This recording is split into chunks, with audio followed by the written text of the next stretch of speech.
নবীন দালাল এমন Google play store তো সব কাগজ সে নিজে বানাই দে। পার্টি অফিস হিটের পর এবার ফ্যামিলি এন্টারটেইনমেন্ট হাজির জিনের পাসপোর্ট নিয়ে। বরাবরের মতো সাজানো হয়েছে সমাজের বাস্তব সমস্যার সূত্র ধরে।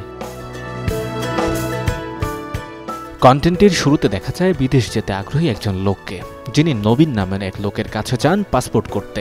নবীন তাকে পাসপোর্ট বাবদ কিছু টাকার কথা বলে এবং দাবি করেন তিনি মূলত গুগল প্লে স্টোরের মতো, যেখানে সবকিছুই পাওয়া যায়। প্রথমে ৮,০০০ টাকার বিনিময়ে চুক্তি হলেও পরে নবীন তাকে মিথ্যে বুঝিয়ে ১২,০০০ টাকার কথা বলে। ভুয়া সুবিধার কথা শুনে সে লোকটিও তার ফাঁদে পা দেয়। শেষমেশ দেখা যায় নবীন হিসাব কষে বের করে ১২,০০০ টাকা নিলে খরচ বাদ দিয়ে তার হাতে থাকে ৫,৫০০ টাকা। খুশিতে সে গান ধরে, আমরা সবাই দালাল, আমাদের এই দালালের রাজত্বে, তোমরা আসলে পাসপোর্ট করতে ধরা খাবে যে। রান্নায় আমার ভালোবাসা Jamuna gas stove. Jamuna gas stove, আধুনিক, নিরাপদ ও দীর্ঘস্থায়ী। প্রায় ২২ মিনিটের কন্টেন্টটিতে আরও নানা গল্পের মিশেল দর্শক দেখতে পাবেন। জনপ্রিয় এই চ্যানেলটি কিছুদিন আগে ৫ মিলিয়ন সাবস্ক্রাইবারের মাইলফলক অতিক্রম করে।